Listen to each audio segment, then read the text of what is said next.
Hi పిల్లలు, అందరు ఎలా ఉన్నారు? బాగున్నారా? నేను కూడా బాగున్నా. పిల్లలు, నా కథలు వింటున్నా మీ అందరికీ చాలా చాలా థ్యాంక్స్. ఇంకా నా ఛానల్ని సబ్స్క్రైబ్ చేసిన ప్రతి ఒక్కరికి హార్ట్ఫుల్ థ్యాంక్స్ చెప్తున్నాను. పిల్లలు, ముందు వీడియో చూసే ముందు ప్రతి ఒక్కరు సబ్స్క్రైబ్ చేయండి, బెల్ కొట్టండి పిల్లలు, మర్చిపోకండి. సరే, ఇప్పుడు ఒక కథలోనికి మనం వెళ్ళిపోదాం. సరేనా? స్టార్ట్ చేస్తున్నాను. రండి రండి. ఒక అందమైన పల్లెటూరు ఉంటుందంట. అందమైన పల్లెటూరు చాలా కలకలలాడుతుంటుంది కదా పిల్లలు. ఎప్పుడు వ్యవసాయం చేసుకుంటూ పశువులతోనూ చాలా అంటే చాలా అందంగా పచ్చగా ఉంటుంది. ఆ ఊర్లో ఒక కుటుంబం ఉంటుంది. అది చాలా పేద ఫ్యామిలీ అన్నమాట. ఆ ఫ్యామిలీలో వాళ్ళు పశువులని మేపుతూ, ఆవులు ఉంటాయి కదా, ఎనుములతో పాలు అమ్ముతూ వ్యవసాయం చేసుకుంటూ ఏదో అలా జీవనం సాగించేవారన్నమాట. అందరూ ఒక మనిషిని పెట్టుకున్నారు పశువులు చూసుకోవడానికి. కానీ వీళ్ళకి అంత స్తోమత లేక తనే చూసుకుంటూ తనే వ్యవసాయం చేసుకుంటాడనమాట ఇంటి యజమాని. అలా పోతూ ఉంటే అన్ని ఆవుల కంటే వీళ్ళ ఆవులు చాలా పాలు తక్కువగా ఇస్తుంటాయన్నమాట. ఎందుకంటే దానికి సరైన మెయింటెనెన్స్ ఉండవు కదా, అందుకోసమని. వాళ్ళిద్దరికి ఒక అబ్బాయి ఉంటాడు, గోపాల్ అనే అబ్బాయి ఉంటాడు అనమాట. ఆ అబ్బాయి అల్లరిగా ఆడుతూ పాడుతూ ఉంటాడు. బాధ్యత ఉంటుంది కదండి పిల్లలకి. అలాగే చేస్తూ కొన్ని రోజులు గడిచాక తన నాన్న అంటాడు, నాన్న ఇలా నువ్వు అల్లరి ముక్కుతూ తిరుగుతూ ఉంటే ఎలా జరుగుతుంది? మనకు వ్యవసాయం అంతా ఏమీ జరగదు. పాలు అమ్మి వచ్చే డబ్బుతోనే మన జీవనం సాగుతుంది. నువ్వేం చేస్తావంటే ఉదయమే ఆవుని తీసుకొని మంచి పచ్చిక బయల్లో దాన్ని మేపి సాయంత్రం తీసుకుంటా. దాని ద్వారా పాలు ఎక్కువ వస్తాయి. మన జీవన ఉపాధి కూడా పెరుగుతుంది. మనం కూడా హ్యాపీగా ఉండొచ్చు అని చెప్తాడనమాట. ఆ మాటకి ఆ అబ్బాయి ఏమంటాడంటే, గోపాల నేను పోనంటే పోను, నాకెందుకు అవి, నేను చేయనంటే చేయనని నాన్నకి ఎదురు చెప్తాడనమాట. వాళ్ళ అరిచి కోపంతో బయటికి వెళ్ళిపోతాడు. అప్పుడు వాళ్ళమ్మ చెప్తుంది, సరేలే గోపాల్ ఇలా రా అని చెప్పి దగ్గర తీసుకొని కూర్చోబెట్టి చెప్తుందన్నమాట. అమ్మ మాట ఎవరైనా వింటారు కదా పిల్లలు. మీరు కూడా మీ అమ్మ మాట వింటున్నారా లేదా? వినాలి పిల్లలు, ఓకేనా? వాళ్ళమ్మ చెప్తుంది, నాన్న మన జీవనోపాధి ఆవుల్ని మేపడం, పాలు అమ్మడం, వచ్చిన డబ్బుతో మనం ఎలా ఉన్నామో నీకు తెలుసు కదా. నాన్న ఏం చెప్పాడు, అందులో నీకేం బరువు ఉండదు నాన్న. నేను నీకు సున్నుండలు, లడ్లు తినటానికి అన్నీ మూట కట్టిస్తాను. నువ్వు తింటూ ఉండు. ఆవుల్ని, ఎనుముల్ని ఒక చెట్టుకి లేకపోతే ఎక్కడ పచ్చిగా ఉంటే అక్కడ వాటిని వదిలేసి నువ్వు కూర్చొని ఆరాంగా చూస్తూ గమనిస్తూ ఉండు.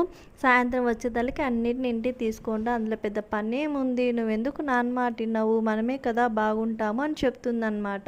అంటే ఇంకా గోపాల్కి నచ్చకపోయినా ఇంకా చేసేదేం లేక, సరేలే అమ్మ వెళ్తానులే అని చెప్తాడనమాట.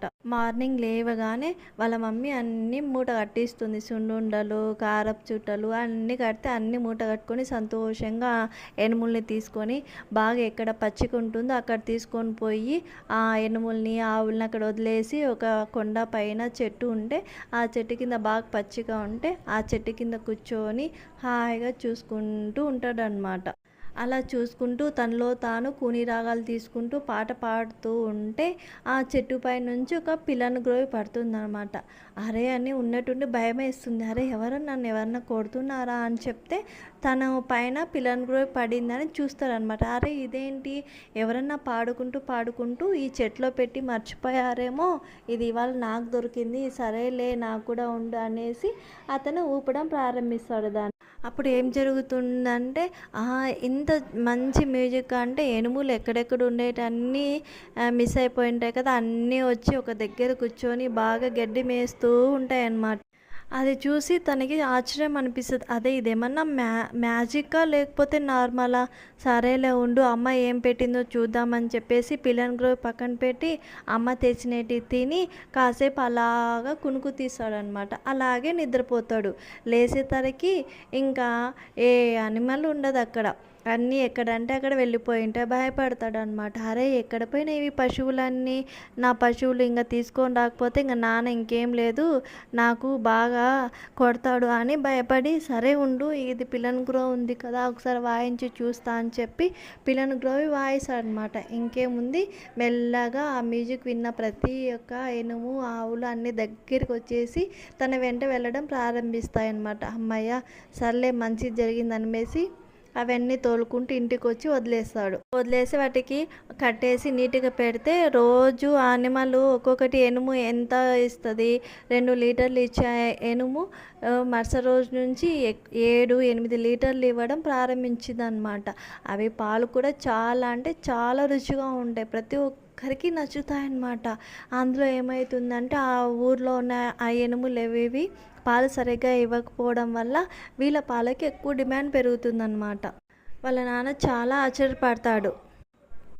అప్పుడు వాళ్ళ నాన్న గోపాల్ ఇలారా అని దగ్గరికి పిలిచి, నాన్న నేను అనవసరంగా తిట్టాను, కోపడ్డాను, నా మీద కోపం లేదు కదా అంటే, అయ్యో అదేం లేదు నాన్న, కానీ నువ్వు మంచి పని చేస్తున్నావు శబాస్ అని మెచ్చుకుంటాడు అనమాట. కానీ నాకు అర్థం కాని విషయం ఏంటంటే మన ఆ ఎనుములు చాలా అంటే చాలా పాలు రుచికరంగా ఉన్నాయి, ఏంటి సంగతి అని అడుగుతాడు అనమాట గోపాల్ని. అడిగితే గోపాల్ చెప్తాడు, నాన్న అన్నిటికీ కారణం ఈ పిల్లను గ్రోవి, ఇది దేవుడు మనకి ఇచ్చినట్టున్నాడు నాన్న, దీనివల్లనే ఇది సాధ్యమైందని చెప్తాడనమాట. ఇదన్నీ ఒక వ్యక్తి గమనిస్తూ, ఓహో దీనివల్ల ఇంత పాపులర్ అయ్యారా, ఇది ఎలాగైనా నేను తీసుకొని నేను పాపులర్ అవుతానని చెప్పేసి అది ఎలాగైనా దొంగతనం చేయాలనేసి ప్లాన్ వేసుకుంటాడు. ఎప్పుడు ఈ అబ్బాయి వెళ్తాడా అనేసి కాసుకొని ఆ పిల్లను గ్రోవిని కొట్టేస్తాడనమాట. వాళ్ళ నాన్న వెళ్తుంటే అతను ఎదురు వస్తాడు, చేతిలో అది పిల్లన్ గ్రోవి చూసి ఇది మాది ఉన్నట్టుందే, అయినా మాది ఇక్కడ ఎందుకు వస్తుందిలే అని వదిలేస్తాడు అనమాట.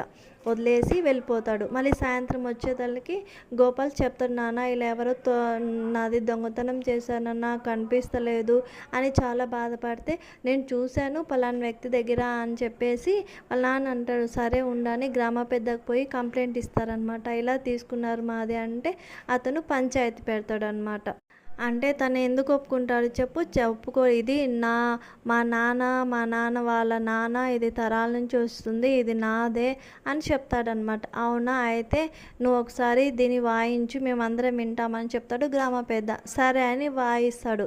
అక్కడున్న గ్రామస్తులందరికీ దురద రావటము, తర్వాత ఈ వాయిస్ ఎక్కడెక్కడ వినబడుతుందో మ్యూజిక్ అన్ని ఎనుములు కోపంగా తన ఊరి మీదకి పరిగెత్తుకుంటూ వస్తుంటాయన్నమాట. అమ్మయ్య ఆపు ఆపు అని చెప్పేసి గ్రామ పెద్ద దాన్ని లాక్కొని గోపాల్కి ఇచ్చి, గోపాల్ నువ్వు ప్లే చేయి దీన్ని అని చెప్పి గోపాల్కి ఇస్తాడు. సరే అని గోపాలు దాన్ని వాయిస్తే ఎంత చక్కగా అందరికి దూదాలు తగ్గడమే కాకుండా పశువులని చక్కగా ప్రశాంతంగా ఏ దాని ప్లేస్కి దాన్ని వెళ్ళిపోయి వింటూ తల లూపుతూ ఉంటాయన్నమాట. అప్పుడు గ్రామ పెద్ద చెప్తాడు, నువ్వు వీళ్ళ దగ్గర దొంగతనం చేశావు, దీనికి నీకు జరిమానా ఫైన్ ఇంత నువ్వు కట్టు అంటే గోపాల్ వాళ్ళ నాన్న అంటారు, పోనీలేండి ఏదో అత్యాశతో చేశాడు వదిలేయండి, పోనీలని వదిలేసి క్షమించేస్తున్నాను నిన్న అని పంపించేశారనమాట. ఆ రోజు నుంచి గ్రామంలో అందరికీ వీళ్ళ మీద అభిమానం పెరుగుతుంది. వీళ్ళు పాలు తాగడం వల్ల పిల్లలు ఆరోగ్యంగా ఉంటారు, అందరికీ మంచి చేసుకుంటూ వాళ్ళు బాగా హ్యాపీగా కొనసాగుతారు పిల్లలు. కథ నచ్చిందా పిల్లలు? అందుకే ఎనుము పాలు ఆవు పాలు తాగండి అని చెప్తున్నాను పిల్లలు. మీకు కూడా మంచి బలం వస్తుంది, మెమరీ పవర్ వస్తుంది, మన బోన్స్కి కాల్షియం వస్తుంది, అంతా లాభం ఉంటుందన్నమాట. మిల్క్లో పిల్లలు పాలు తాగడం మర్చిపోకండి. Bye bye.